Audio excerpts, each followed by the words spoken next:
Hi, welcome to week 5, the coaching video for you, the instructor, and you are now on the home stretch, halfway through, and we're facing week 5. Now week 5 is similar to week 4 in that we breathe just a little bit and allow the students to catch their breath and to catch up, because again, we want to keep them encouraged and not discouraged, and this is probably the hump of them learning to play the guitar. Remember your class format, begin with prayer. Number 2, begin with warm-ups using what you had at week 4. At this point, everything in week 4 may be enough, or you might want to add in a few extra chords, a few extra changes that aren't mentioned there, and just make your warm-up that much richer. Always begin with the easiest and progress to the hardest. Always begin with the longest intervals of playing and progress to shorter intervals of playing during your practice time.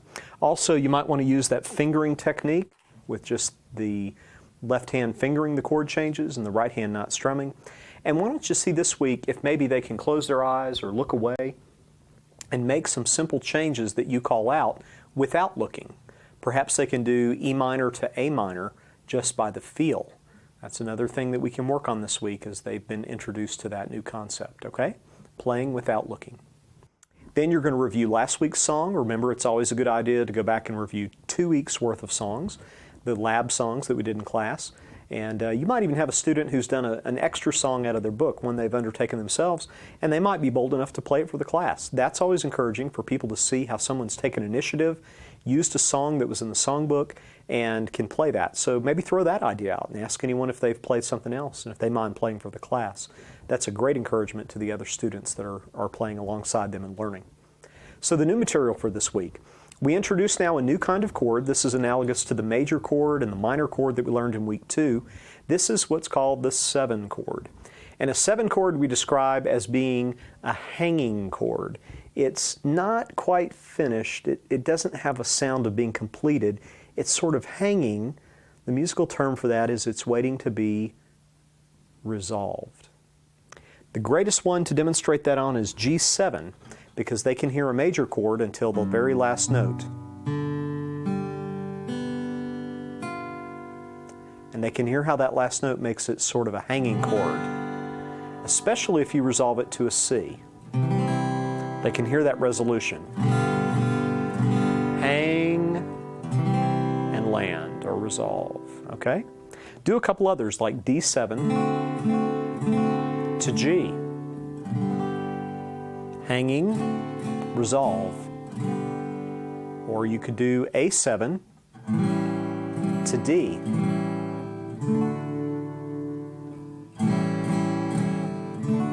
All right?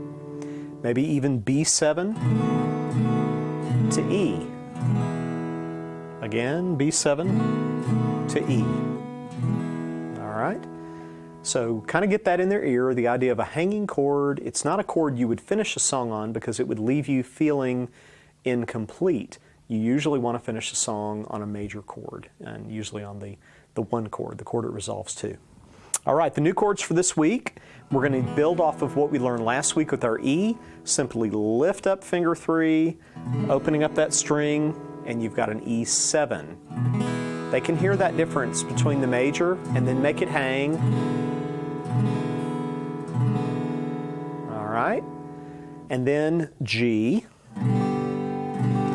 And then if they have learned it correctly, like you encouraged them last week, here's yet another reason that they're going to want to use fingers 2, 3, and 4. Watch this change to G7. So simple. G, G7. You can even practice that with them. It's a pivot change, fingers 2 and 3 in the same place, pivoting back and forth, fingers 1 and 4. Okay, strumming. We're going to move to a new form of strumming this week, and that is strumming in 3/4. Here's an example of 3/4 at the top of Amazing Grace. The 3 on top means 3 beats per measure. And the important thing to emphasize when strumming in 3 is that the first beat is strong and the second and third beats are light. So that would sound like this. 1, 2, 3. 1, 2, 3. 1, 2, 3. Strong, light, light. Strong, light, light. Strong, light, light. strong, light, light. And you can ask them what this sounds like. What kind of dance music does this sound like? And they'll know it. It's the waltz. Now, one reason we learn to strum in 3 is because many of the favorite hymns, the tried and true hymns of the faith, are written in 3/4 time. Songs like Amazing Grace, Great is Thy Faithfulness, In the Garden, Oh How I Love Jesus, Turn Your Eyes Upon Jesus, all of those songs are written in 3/4 time. And so that's why we want to teach them to strum in 3. Now, another thing we're going to add is the upstrum this week. We're going to do this by strumming in 3 and adding an upstrum after the second beat and after the third beat. I like to show them this. Show them that when they're strumming down, their hand is actually coming back up each time. All we're going to do now is add the strum after beats 2 and 3. And when we go up, we always say the word and. So we say 1, 2, and 3, and 1, 2, and 3, and 1, 2, and 3, and 1, 2, and 3, and 1. Again, nice and smooth, like we're petting a cat, not like we're scratching a dog.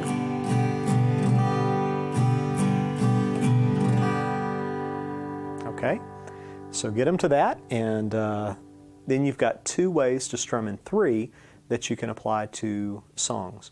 One more thing I want to show you that's unique this week because they've learned the G7 is that you can review that idea of the lift and shift changes from week 4. Because a G7 shifts to its major chord it resolves to, C. It's a double shift. Fingers 2 and 3 shift over to the outer strings for a G7, and finger 1 shifts to the outer string to make a G7. Going to a C, all 3 fingers lift, shift inward, and go back down. See that?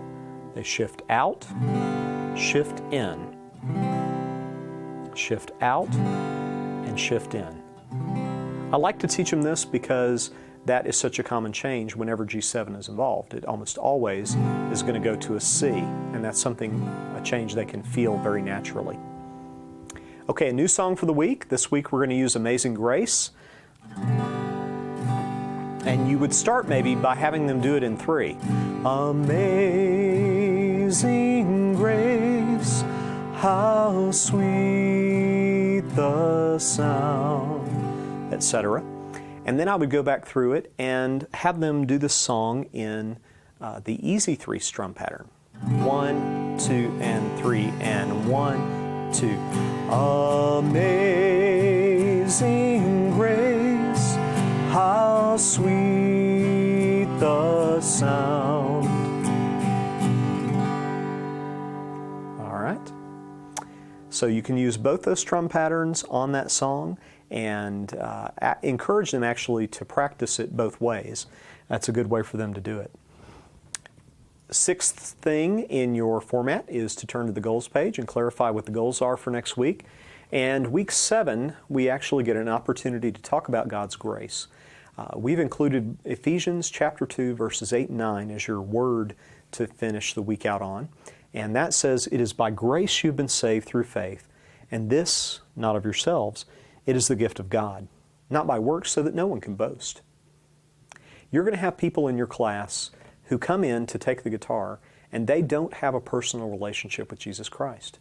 Some of them are church attenders, and some of them have lived basically under the law, thinking that if they were good people and they did the right things and they attended worship services and youth functions and served well, that they were good enough for Christ to accept them. And that's just not the case. This verse says, it's by God's grace we've been saved through the faith that He has given us.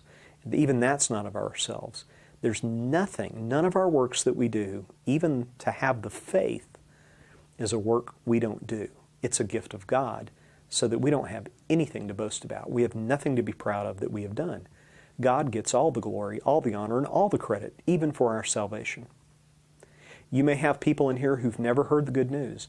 They've just assumed that Christianity was a matter of doing more good deeds than bad deeds, and that it was just like every other world religion with someone named Jesus in the center of it. They haven't heard that His death on the cross was enough to take care of their sins, that His blood covered their sins, and that by simply accepting that by faith and by trusting Him and trusting that His blood would pay for their sins and accepting that gift of eternal life that God holds out to them, they could be His children and they could be saved.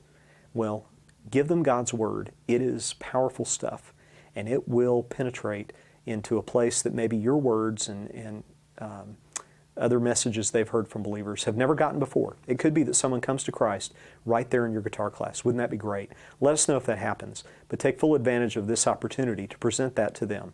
It is by grace you've been saved, through faith, and this is not of yourselves. It's the gift of God, so that no one can boast. Now let's talk just a minute about where your students are this week as they're coming into class. As they're coming into class, first of all, you're going to be missing a couple of students probably today, and I would say probably for the rest of your semester, you're going to be missing 1 or 2 students each week. If you've registered 10 students, that brings it down to 7 or 8 each week. And actually, that creates a little bit better student-teacher ratio, giving you a little more personalized time and interaction with each student.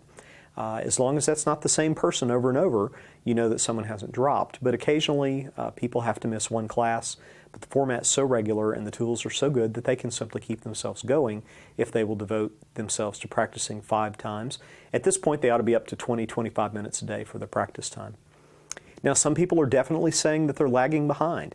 They're telling you it's week 5 and I'm just now getting the things from week 3 down pat, and I'm feeling like I'm behind. It's a good time to, again, mention the option of repeating this class. Repeating the class doesn't mean you failed the first time. It simply means that you're committed to mastering this material before you go on to new material, which would probably overwhelm you if you hadn't already mastered this. Help your students think back to the first day of class. The first day of class, there were 1 or 2 people who already knew a few guitar chords, could already do that easy G and that 4-string C, and they did it quickly. Well, everybody remembers them, and they consider them the leaders and the top of the class. Well, the people who are finishing now and are going to repeat, guess what they're going to be next semester? They're going to be at the top of the class as they go through with a whole new set of beginners, and they're going to be leading the way. A second time through, it costs less because they already own the materials. They're only paying the instruction fee portion of what you charge. And the second time through, they're going to find that they lead the class and they become very valuable in your class as sort of assistant coaches. The best way to learn something is to teach it. And so that second time through will be a very rich experience as you depend on them to do a little bit of coaching and a little bit of teaching on the spot with some of these new students they're with this time. Then they'll be ready to go on to Intermediate 201. We really advise that. Rather than bringing them on to 201, if there's any doubt, ask them to repeat beginning 101. And that way you ensure their success much better if they go on to Intermediate 201. This week they can also get to where they can play some chords without looking. And so you want to experiment with that during your warm-up time and even during your song. Try to play without looking. Look away from your guitar, close your eyes, see if you can do this just by feel. This is also the week where you might want to encourage singing for the first time. Amazing Grace is a great song for people to sing for the first time. It's one of those songs that no matter where you're from in the culture, you know it. Everybody knows Amazing Grace. They know the melody, they know the words, and it's an easy song to begin to sing and to engage in. Some people are singers. They might sing in a worship team at church, they might sing in a choir, or they're just not ashamed to sing. A lot of people, however, are very shy about their voices. You know, our voices are a very, very personal part of us, as much as our face can be, or as much as our body. And we consider our voices a very personal thing. When we sing, we actually have a different voice. And it's a voice that others have not heard, and a part of us that others have not seen.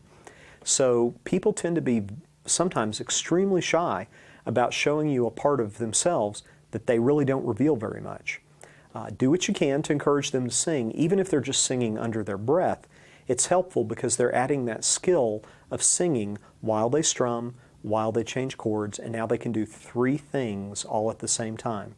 And those that are confident singing, have them sing out so that the group sounds even better as people sing. I've even had people who sing harmony parts, and they just start singing the harmony part along with me singing the melody, and we get a really nice sound when we're all playing the guitar together. Well, this is also the week for you as an instructor to begin talking about what's next. We're past the halfway point, and your students may begin asking, where will we go after this? We've only got 3 more weeks after we leave today. What do we do next? This is the perfect time for you to put something in writing in their hands about what happens after this. If at all possible, give them specific dates and times.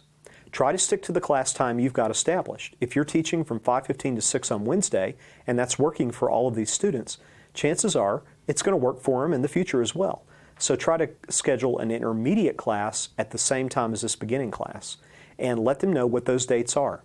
Another great thing we found about getting people to commit to registering for the next level, the Intermediate 201, is to have them bring in their deposit and give you that deposit before that class is done. You might want to offer something like a 10% discount or a free set of guitar strings, just something that is a little bit of a motivator to them to go ahead and make the decision in the next few weeks and bring you that check on weeks 6, 7, or 8 of that non-refundable deposit. Make sure that it's enough to cover the student materials that you're going to have to order for them for the Intermediate 201 class, and then you're not out any cash, and you go in knowing that your next semester already has critical mass and is going to make. Now remember that for everyone who takes Beginning 101, the first time through, about 50% of the students move on to Intermediate 201. So it's easy, do the math. If you start with 2 Beginning 101 classes, 50% of those students move on, you'll have 1 full Intermediate 201 class. If you start with 4 Beginning 101 classes, say 2 on a Monday afternoon and 2 on a Thursday afternoon, then you can bank on it that you're going to have 2 Intermediate 201 classes, and obviously if you just still taught 4, you would have 2 more openings for Beginning 101 students. And so consider that as you're deciding when and where you're going to offer your next classes. And if you ever need help, please give us a call. Our number is 903-534-4875. That's 903-534-4875, and we'll help you as much as possible. Lots of answers and frequently asked questions posted on our website, so check there first and see if something you're wondering about or a problem you've hit isn't something other instructors have already done, and we can answer those through the website. And please do encourage your students to visit the website. If they go to guitarmasters.net, which is written on the bottom of every page of their instruction manual, they will find all kinds of resources that will make their learning of the guitar a much richer experience. It'll be more well-rounded, and they can even direct the course itself a little bit by what they choose to add to what you're teaching them there in the class. Well, thanks again for partnering with us in making musicianaries, people who will use the guitar to carry God's glory to the very ends of the earth. I look forward to eternity when you and I will meet eyes and will say, it was really worth it. Aren't we glad that all these people are here because we took the time to teach guitar and God used it in a way we never anticipated, in places and with people we never heard of. I'm sure that's what the future holds. And I pray God's richest blessings on you as you move forward into the 5th week of Beginning 101.